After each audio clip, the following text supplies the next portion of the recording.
at you. I mean, Blake's kind of sneaky, one of the best trolls in the NBA, right? Hey, look, that's not even sneaky. Hey, little fella. Hey, sit down right here for a little bit. Here, get over here. Hey, sit down. He looks at him and laughs. He looks at Like, you ain't about to do nothing. You ain't gonna do nothing. That little push ain't nothing. Come on, man. Hey, he pours the water. That was a good one. What?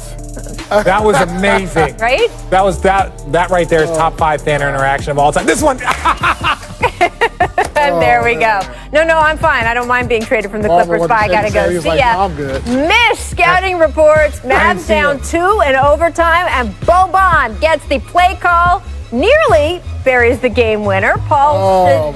Oh my God! I don't want you taking that during regular season, Bo. What don't you want in a preseason game, Paul? What don't you want from a game in a preseason game? You can do anything in preseason. You just don't want an overtime. No overtime. It's already overtime. No, so you don't want any more. You don't want any more overtime. There is nobody who wants. Let's have Boban shoot a 3. That's all we're gonna get. Let's get the hell out of here. People say free basketball during the preseason, and you're like, no, it's costing me minutes of my life. Yeah. There you go. They don't want this. Shoot a 3 and let's go home. Make Flair. Hornets Magic. First, LaMelo hitting the 3. Hey, let me tell you something. Melo gonna be nice. Hey, I already think he's better than his brother I think you got to say LaMelo right now. while Carmelo is still in the league. I don't think we can. Yeah, his name is LaMelo. I mean, he for got now. Flair. Right? Look at this one. He looked like J. Kidd with his passes. I'm telling you. Well, they said down in the Australian league. Oh, look at this. Tearing it up with that. He's got something. Like they thought his brother was J. Kidd. No, this is J. Kidd right here. That pass right there, that pass. One hand. Right? Oh man. Yeah. That'd be good. See, we said LaMelo was already our league pass star for the whole season. We already know. Okay. You just gotta keep. That's my rookie of the year right there. In already? Charlotte? In Charlotte, of course. Yeah. Miss recognition. Luka hanging out on the sideline. We've seen this before, Paul. Tries to give someone a fist bump. Hey, you got to extend your arm out a little more, dude. Right? Yeah. You got to give it and put it in a visual. Hey, I know you've been in America for a short while, but there's a certain type of way you have to adapt. You know, you are guilty of this too, Paul. Look at this. I'm looking at the crowd. I'm like, hey, I'm He's in the crowd. I'm trolling. I'm looking up. I'm trolling the crowd, though. Come on, man. Trying to get his followers up. By the way, no, I'm just joking. Jerry, long timer in DC. That's my man, Jerry, too. I was going to say. That's my man. I just didn't see it. We love Jerry. Everyone in DC If loves you've never had to dap up yourself, then you're not in the right environment. Sometimes people just miss you. There's a lot going on. Oh, man. I was caught in the moment. I just hit a game winner to put us up, and I was just trolling the crowd right now. He called game. He called game. He called game. The man called game. All right, the NBA's annual GM survey is out. It's got some spice to it this year, guys. 81% of the GMs picked the Lakers to win the title again, which is not an unusual pick, but it's interesting that only the 2018 and 2019 Warriors had more consensus than that. It is a window into how dominant other teams consider the Lakers right now. The GMs also picked Giannis to be the MVP, which trends against, actually, what most media surveys have said. James Harden beat out LeBron for, quote, player who forces opposing coaches to make the most adjustments. Chris Paul won out over Drew Holiday as the player switching teams who would have the biggest impact. And Miami's Eric Spoelstra named the NBA's best coach over Greg Popovich and Nick Nurse. And then this is interesting. The GMs still consider Steph Curry the best point guard in the NBA, but by a lot less. He only got 30% of the vote this year compared to 90% of the vote the year before. Damian Lillard finished second to him this year. Paul, if you had to pick one guy, you cannot hedge here. You have to vote for one guy like the GMs did. Who were you picking? Originally, I said Luka Doncic, but if LeBron's the best player and he played point guard, how is he not the best point guard in the league? He led the league in assists. I mean, won the finals. I forgot LeBron just went to point guard, by the way, and he's clearly the best point guard in the league.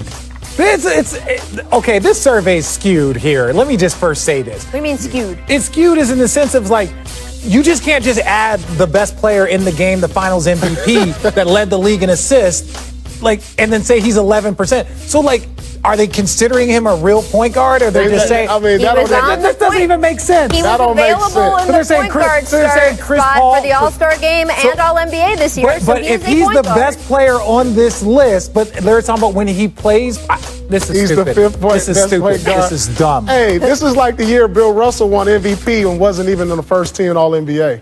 Oh, yeah, that's the type of still like, wait. I know this is not a LeBron James, like, this is not, we're not like talking about that. We're just like, it doesn't make sense. I get it. And like Steph Curry, and I said it on the broadcast, like Steph Curry has to reclaim his title as the best point guard. Like when LeBron James got hurt and Kawhi. You just want Warriors fans. No, they hate me anyway, so who gives a damn? But this is what I'm saying. When Bron got hurt and Kawhi won the championship and won the finals MVP, they were like, Kawhi's the best player on the planet. Giannis just won the MVP. Bron is probably the third or fourth. You have to show up every single year. Now, he might be the greatest shooter ever, right? Like he will go down as that, but you have to reclaim your title every single year. Yeah. And Dame Lillard did some things last year from that point guard spot. This is just like boxing. When you don't fight for a year, you get stripped of your title, and you got to go back and fight for it again. Thank you. It's the same difference. Now, we know how amazing Steph Curry is, Dame Lillard. They're amazing, but you got to reclaim that. Dame Lillard has some phenomenal games.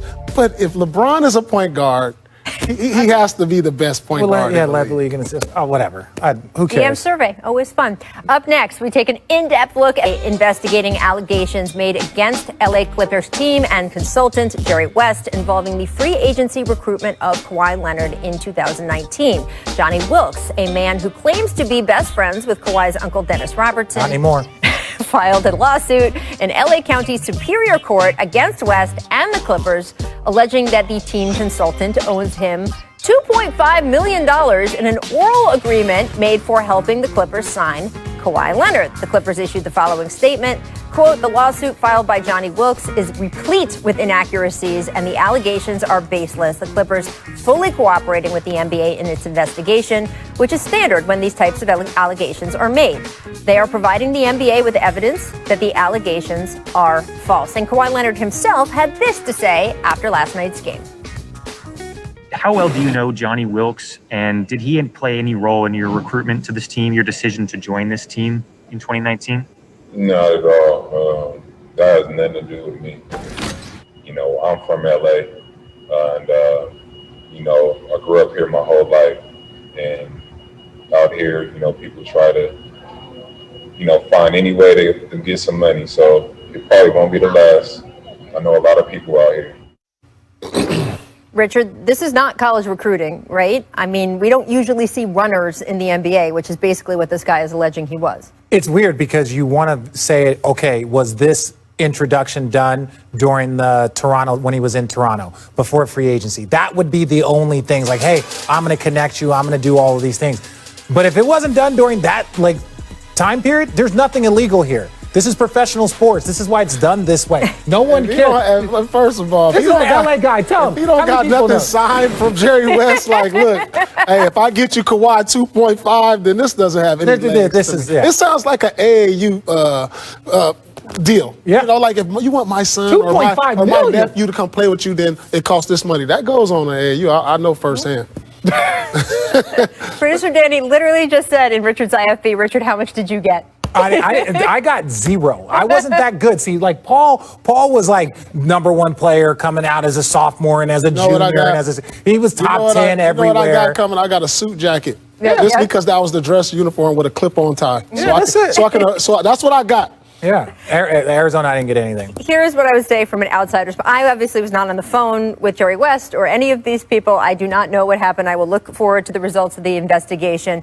But from an outsider's perspective, if they knew they could, quote, get Kawhi for $2.5 million, they would have paid double that. They would not have given up all of those draft picks for Paul George. Yeah. Right? Think about the price that they paid for Kawhi Leonard. We know the price they paid for Kawhi Leonard. It was a trade deal to the Oklahoma City Thunder that gave them their best young player and picks for the rest of eternity. Man. If all that they were going to get was, oh, this guy will get him for you, man, that would have been getting off late. And then they have the voicemail as like evidence of Jerry West, and it's like I listened to it.